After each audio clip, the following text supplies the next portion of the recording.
नमस्कार, कंज्यूमर अड्डा में आपका स्वागत है। आपके साथ मैं हूं विपिन भट्ट और आज बात करेंगे आपके होम लोन की। पिछले कुछ दिनों से कई लोगों ने कई सारे एडवर्टाइजमेंट टीवी में, अखबारों में देखे होंगे जहां पर होम लोन 8.5%, कहीं उससे भी कम पर ऑफर किया जा रहा है।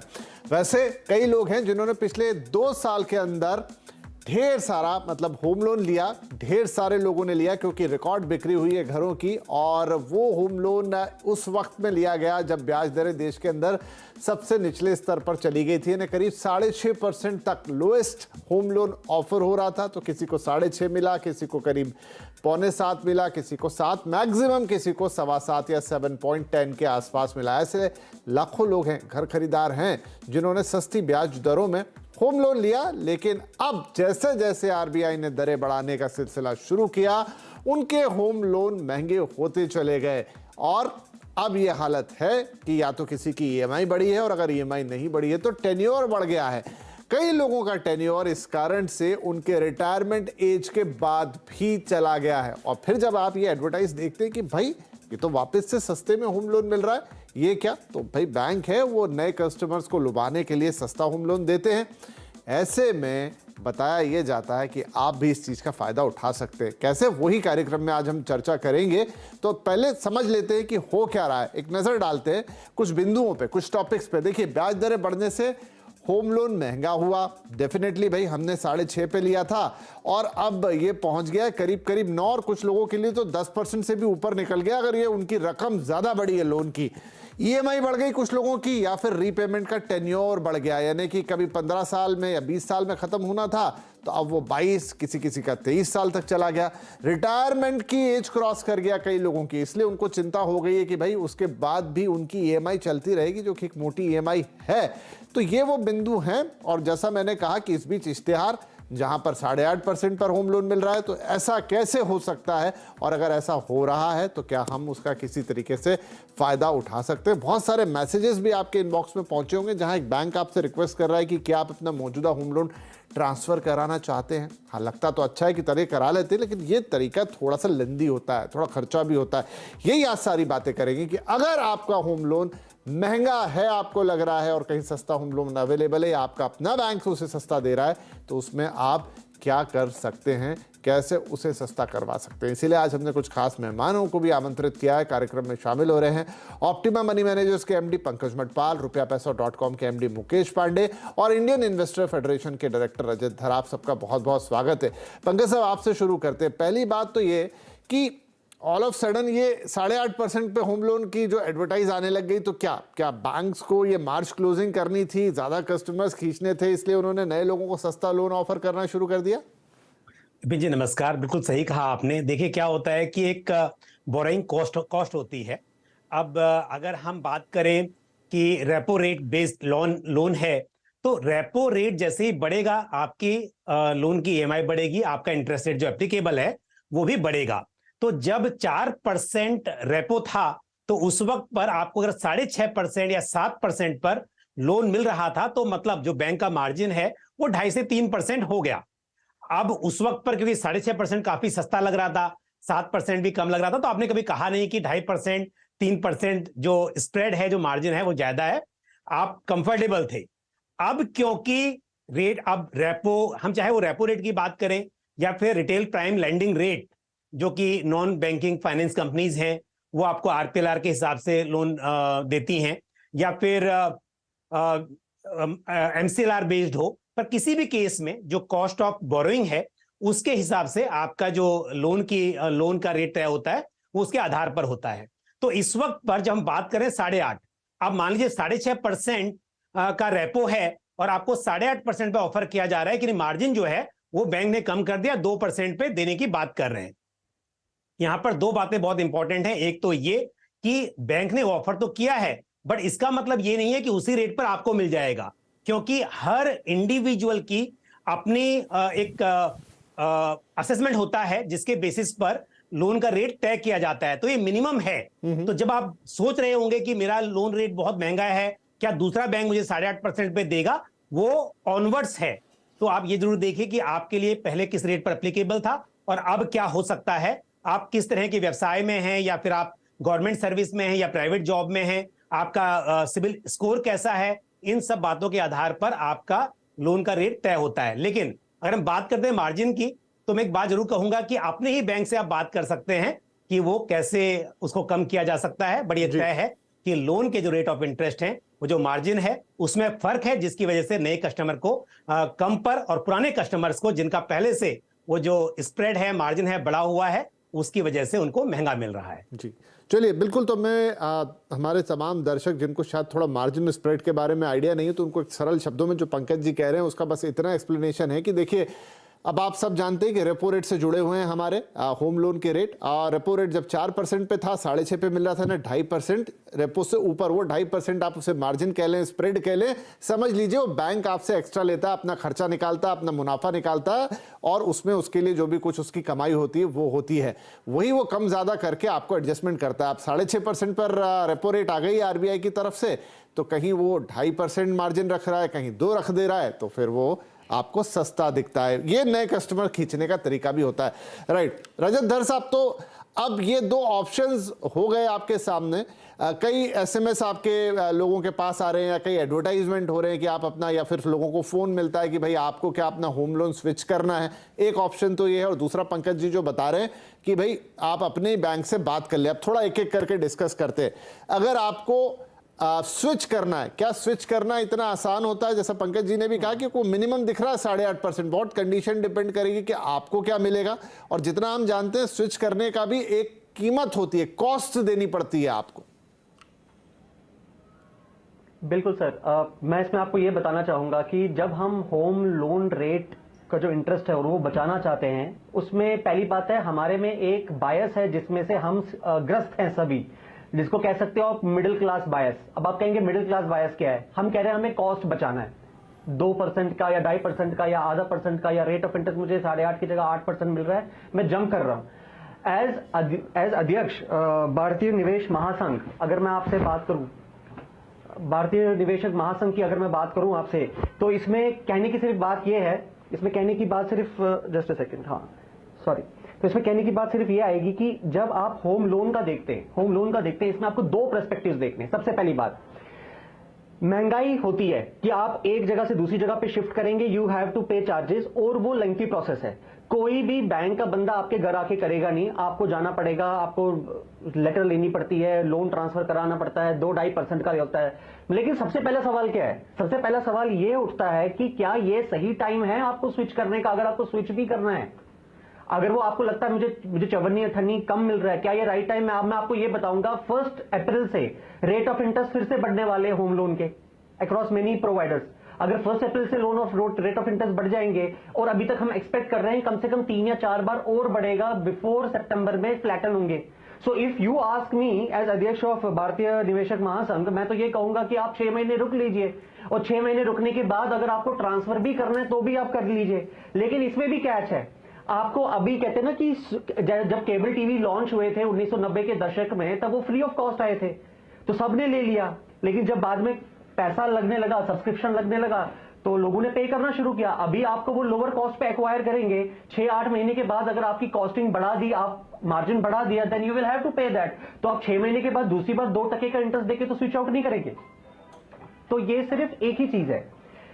अगर मैं आपको इसमें दूसरी चीज की बात करूं, तो जब आप इसको अगर मैं आपको इसमें दूसरी चीज की बात करूं, सबसे बड़ी चीज, हम सबसे बड़ी गलती ही ये करते हैं कि अभी हमें रेट ऑफ इंटरेस्ट कम करने के लिए जंप नहीं करना है, हमें वो जंप करना है सितंबर में, नॉट सितंबर से पहले। अब आप कहेंगे अगर सितंबर से पहले जंप नहीं करना है, लेकिन पिछले 1 साल में मेरी ईएमआई की जो दर है पर मंथ की, वो 9,000 बढ़ गई है सपोज, या 8,000 बढ़ गई है, तो मैं उस चीज को कम कैसे करूंगा? तो एज ए पोर्टफोलियो मैनेजर भी अगर मैं आपको बात करूं, मैं आपको एक सिंपल एग्जांपल देता हूं। आपको क्या करना, आपने सारे का सारा पैसा तो लोन में लगाया नहीं है, कुछ पैसा आपकी सेविंग्स का भी है। तो सेविंग्स में क्या आपकी 5% की एफडी आपने रिन्यू करके 8% पे करी है? क्या आपने 8.5% पे एफडीआं करी हैं? अगर आपने एचडीएफसी लिमिटेड या पीएनबी हाउसिंग या एलआईसी हाउसिंग की एफडीज ले रखी है, या श्रीराम की ले रखी है, पहली बात। दूसरी बात है, दुखद ये है कि एफडी का पैसा तो एक्यूमुलेट होता रहता है, हम पे नहीं करते, लेकिन हमारे को कैश होता है, मतलब हमारे पे 10,000 रुपए का अतिरिक्त बोझ आ गया है। इसको बचाने का तरीका क्या है कि अगर आपके पास स्टॉक्स हैं तो आप डिविडेंड स्टॉक्स बनाइए। आपकी, अगर मैं आज ये बात करूं, अगर हम डिविडेंड स्टॉक्स की बात करते हैं, सिर्फ 10 लाख रुपए का, अगर मेरे पास सपोज 20-30 लाख 40 लाख का पोर्टफोलियो है और 10 लाख का मैंने अमाउंट डिविडेंड स्टॉक्स में डाल रखा है, ब्लू चिप कंपनी 10,000 करोड़ से मुझे लग रहा है धर साहब बहुत सारी बातें मिक्स हो रही, मुझे समझ में आना बंद हो गया, तो दर्शकों को तो आना बंद ही हो गया होगा। मैं बस उस पर जाता हूं। पंकज जी, मैं आपके पास भी आ रहा हूं। मुकेश जी, पंकज जी, धर साहब जो कह रहे हैं कि ये बात जरूर मुझे थोड़ी लॉजिकल लगी कि ऐसा तो होगा नहीं, बैंक ने आपसे ले लिया, अभी तो क्या कस्टमर एक्विजिशन के लिए रेट कम है, वो आगे बढ़ भी सकता है, तो क्या आप थोड़ा रुक जाए? हो सकता है कि ये जो पूरी साइकिल है जो ऊपर की तरफ जा रही है, आरबीआई एक दिन इस पे जब ब्रेक लगाएं तब तक इंतजार करें, फिर देखें, क्या क्राइटेरिया होना चाहिए इसका?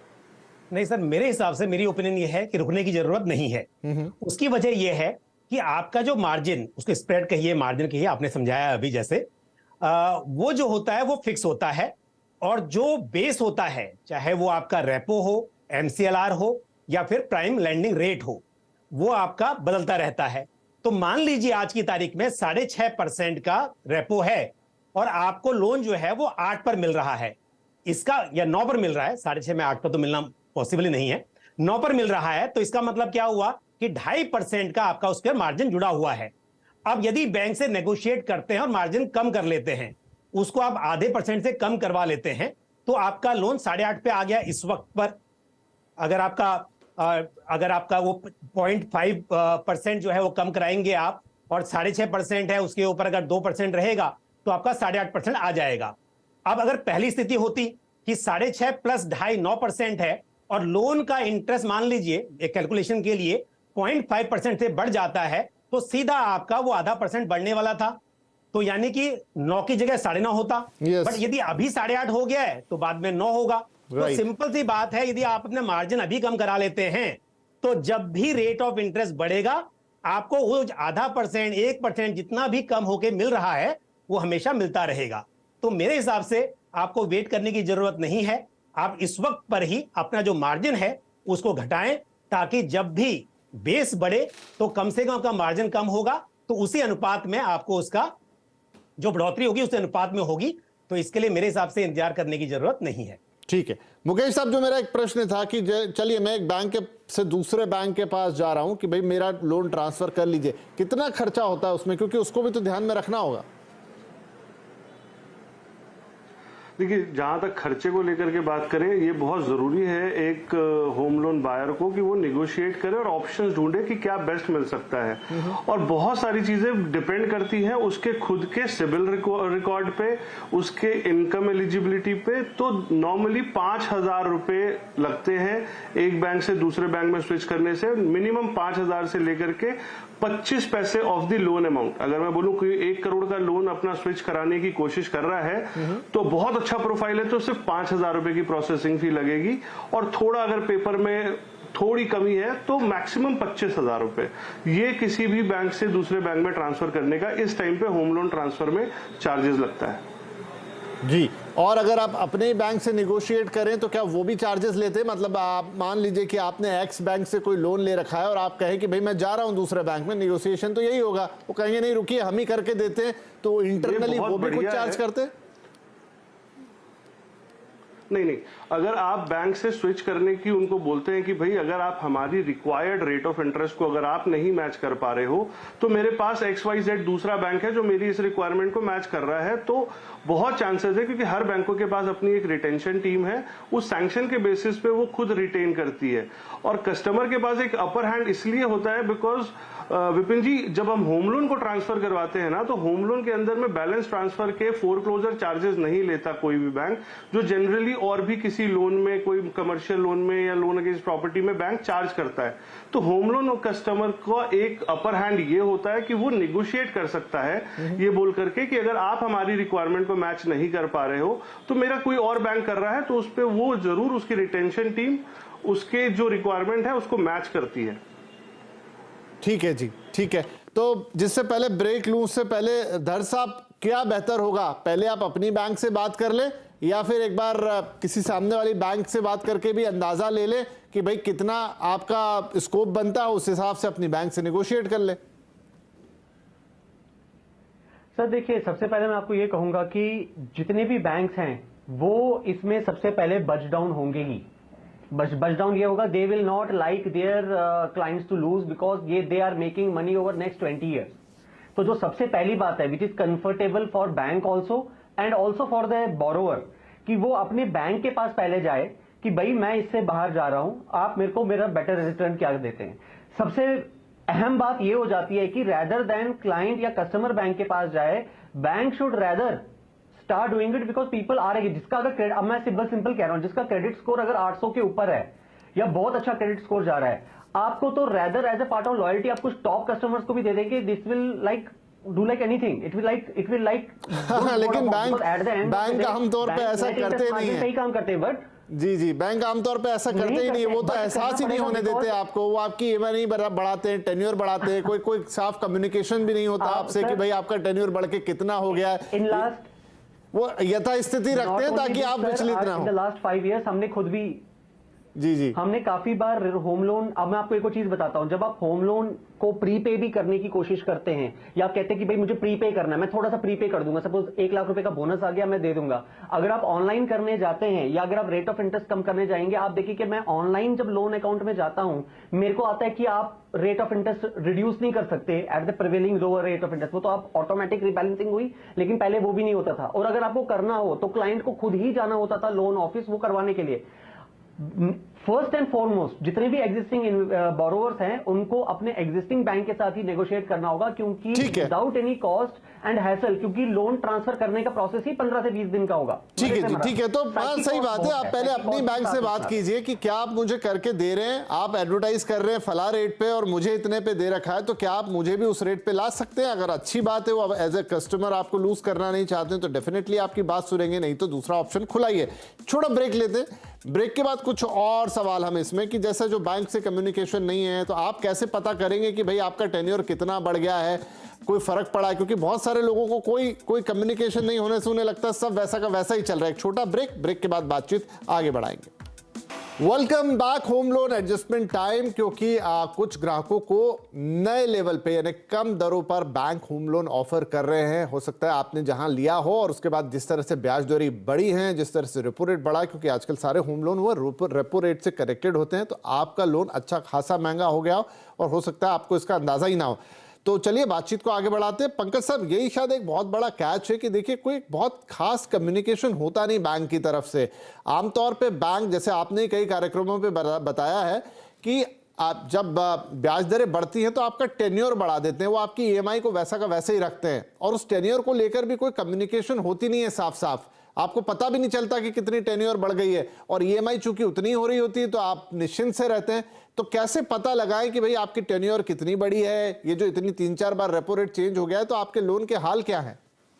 बिल्कुल विपिन जी, मैं 2 बड़ी इंपॉर्टेंट बातें बताऊंगा। पहली बात, जैसे आपने कहा कि बैंक्स बताते नहीं हैं, डेफिनेटली, क्योंकि जो हमारे लिए लायबिलिटी है वो बैंक के लिए असेट है। जितना लोन बुक बड़ी होगी उतनी ही उनकी इनकम बढ़ेगी, तो लंबे टाइम तक पे करते रहेंगे, लंबे टाइम तक बैंक को इंटरेस्ट मिलता रहेगा। लेकिन एक चीज जो बहुत सारे कस्टमर्स को नहीं मालूम होती है, आपके ऐप पर या फिर आपके वेबसाइट पर, यानी कि आपने जहां से लोन लिया हुआ है, तो जब आप लॉगिन करते हैं अपने अकाउंट में तो वहां पर आपको कन्वर्जन ऑफर मिलता है। बैंक बताते तो नहीं हैं, लेकिन वहां पर बहुत से बैंक्स ने या फिर होम फाइनेंस कंपनीज ने एक टैब बनाया हुआ है, ऑफर दिया हुआ है, आप चेक कीजिए, जहां पर कन्वर्जन का एक टैब है। तो वो अगर आपके लिए एलिजिबल है, आप पुराने ग्राहक हैं, तो हो सकता है कि ऑफर हो आपके पास, वहां मालूम चल जाएगा कि नया ऑफर आपके लिए किस रेट पर है, और फिर अगर आप उसे एक्सरसाइज करना चाहते हैं तो उसमें छोटी सी फीस आपको पे करनी होगी जो बैंक कन्वर्जन के लिए लेते हैं, लेकिन ऑफर आपको ऑनलाइन पता चल सकता है। बहुत बढ़िया। उसके अलावा जी यस, उसके अलावा आप बैंक से पूछ के भी डेफिनेटली आप फोन करके आप जैसे भी मालूम कर सकते हैं कि क्या ऑफर है आपके लिए। दूसरी बात, आपने कहा कि कैसे मालूम चलेगा कि मेरा आप जो नया टेन्योर है वो कितना हो गया है, तो लोन शेड्यूल चार्ट आपको मिलता है किसी भी वक्त, कितनी भी बार आप बैंक से बात कर सकते हैं। जैसे आप ना होम लोन का सर्टिफिकेट मांगते हैं इनकम टैक्स में क्लेम करने के लिए, उसी तरह से आप बैंक को बोलिए कि मुझे मेरी आउटस्टैंडिंग कितनी है और लोन शेड्यूल क्या है, उसका मुझे स्टेटमेंट दीजिए। तो जब आपको लोन शेड्यूल स्टेटमेंट मिलेगा, उसमें साफ मालूम चलेगा कि आपकी अभी इस ईएमआई पर कितने समय पर यह लोन खत्म होने वाला है। और फिर जो तीसरी बात आती है, कम कराना है यानी कि आपको अगर जल्दी खत्म करना है, टाइम पर खत्म करना है, तो अगर आपका इंटरेस्ट रेट कम हो जाता है तो कम होगा, और नहीं होता है तो आपको फिर अपना ईएमआई बढ़ानी होगी ताकि वो ओरिजिनल टाइम पर लोन पूरा हो सके। जी बिल्कुल, यही दो ऑप्शंस होते हैं, लेकिन आज हम दूसरे वाले ऑप्शन पे ज्यादा, या कह ले पहले वाले ऑप्शन पे ज्यादा, कि अगर वो दूसरों को सस्ता होम लोन दे रहे हैं तो कोशिश कीजिए कि वही रेट आपको मिले। अगर 25 बेसिस पॉइंट का भी आई थिंक फर्क आ गया तो कई महीने या एक साल भर तक भी कम होने की उम्मीद यहाँ पे रहती है। मुकेश जी, अब इंपॉर्टेंट यहाँ पे ये होगा कि किन लोगों को ये ऑप्शन एक्सरसाइज करना चाहिए। देखिए, शायद उन लोगों, बाकी एक्सपर्ट आप है तो आप बताएंगे कि जिन्होंने हाल फिलहाल में लिया उनको तो काफी फर्क पड़ जाएगा, क्योंकि शुरुआती ईएमआई में इंटरेस्ट कॉस्ट बहुत ज्यादा होती है, लेकिन समझ लीजिए 5 साल निकल चुके हैं, 7 साल निकल चुके हैं। किन लोगों को, या कम 5 या 7 साल ही बचे हैं, सिलेक्ट कैसे करें कि इस ऑप्शन में जाना चाहिए कि नहीं? देखिए, एज अ होम बायर, चाहे वो पुराना होम बायर हो या नया हो, पुराना लोन लिया हो नया लिया हो, उसको अवेयर रहने की जरूरत है, पहली बात। दूसरी बात कि कभी भी उसको कहीं भी किसी बैंक से या खुद के बैंक से नेगोशिएट करने में कोई शर्म नहीं आनी चाहिए, बिकॉज वो उसकी खुद की मेहनत का पैसा है जो वो बैंक को ईएमआई के रूप में दे रहा है, और कहीं पे भी उसकी अगर बचत हो पा रही है तो वो बचत उसको लेनी चाहिए, और वो मिल भी जाता है अगर वो ढंग से नेगोशिएट करे। तीसरा, कुछ ऐसी स्ट्रैटेजी भी मैं आपके शो के माध्यम से बताना चाहूंगा कि अगर किसी ने 20 साल का लोन लिया है तो कुछ छोटी छोटी टिप्स को अगर वो फॉलो कर ले तो वो लोन हो सके 10 से 12 साल में फ्री हो जाए, उस पर इतना इम्पैक्ट नहीं पड़ेगा। जैसे अगर मान लो किसी की ईएमआई हाँ बिल्कुल बिल्कुल, 2 टिप है आपके शो के थ्रू। अगर किसी ने अपनी 12 महीने की कोई ईएमआई ली है तो आफ्टर एवरी 12 मंथ वो अपनी एक ईएमआई इंक्रीज करवा दे, मतलब उसको 12 महीने में 13 किस्तें भरनी है, और हर 12 महीने के बाद अपनी ईएमआई को 10% से बढ़वा दे, बिकॉज हर साल के बाद कुछ ना कुछ अपनी इनकम में इंक्रीमेंट तो होती है, तो वो जो लोन है जो 20 साल का है वो बहुत जल्दी फ्री हो पाएगा। दूसरा, जितने की ईएमआई भर रहा है, वो सपोज 1 लाख की ईएमआई है तो 7 साल में पैरेलली उतने ही टेन्योर के लिए वो एसआईपी शुरू करें म्यूचुअल फंड के थ्रू, 10,000, 2,000, 3,000 करके 3-4 जगहों पे इन्वेस्ट करें, तो 10 साल, 15 साल, 20 साल बाद जब वो फ्री होगा अपने लोन से, तो वो एसआईपी के थ्रू उतना कॉर्पस इकट्ठा कर चुका होगा। तो वो 2 चीजों, इसको मतलब अवेयरनेस तो बहुत जरूरी है कि वो अपने लोन को देखे कहाँ कम हो सकता है, उसके साथ साथ वो स्ट्रैटेजी भी बना के चले। बिल्कुल, ये भी एक पैरेलल स्ट्रेटेजी अच्छी बात है कि आप स्ट्रैटेजी लेके चलना बहुत अपनी एक ईएमआई एक्स्ट्रा जुड़वा ले, या थोड़ा बहुत आप उसमें अपना ईएमआई को बढ़वा लें, ये सारी चीजें अच्छी हैं। आप तो बिल्कुल जरूर, जिनके पास ये एक्सरसाइज करने का स्कोप है, ऑप्शन है, वो जरूर इसको अपनाएं ताकि आपका लोन जल्दी से खत्म हो। लेकिन जो आज की चर्चा थी उसका मुख्य फोकस यही, पहले बैंक की वेबसाइट जाके चेक कर लीजिए, ऐप पर है तो ऐप चेक कर लीजिए कि आपके लिए कोई एग्जिस्टिंग ऑफर है रीबैलेंसिंग का, नहीं है तो बैंक से कम्युनिकेट कर लीजिए, वो आपको पूरी डिटेल देंगे। और बेस्ट होगा कि आप पहले अपने बैंक से निगोशिएट करें कि क्या जो दूसरों को होम लोन ऑफर हो रहा है उस पर वो आपको देने के लिए तैयार है। अगर हाँ तो अच्छी बात है, नहीं तो दूसरा बैंक भी आपको सस्ती दर में दे सकते हैं। जैसे बता रहे 5,000 बहुत हो गया तो 25,000 इतनी फीस लगेगी, लेकिन आपकी बचत जो है बड़ी होगी, या आपका जो टेन्योर है वो अच्छा खासा घट जाएगा। तो चलिए, आज के लिए समय समाप्त हो रहा है। मुझे लग रहा है चर्चा काफी उपयोगी रही, और आप अगर थोड़े बहुत मशक्कत कर लेंगे, इसके पीछे थोड़ी सी मेहनत कर लेंगे ये सारे पॉइंट्स को देखने के बाद, तो आप अपने होम लोन को काफी बेहतर कर पाएंगे, अच्छी खासी बचत वहां हो जाएगी। बहुत शुक्रिया आप सभी मेहमानों का कार्यक्रम में भाग लेने के लिए। नमस्कार।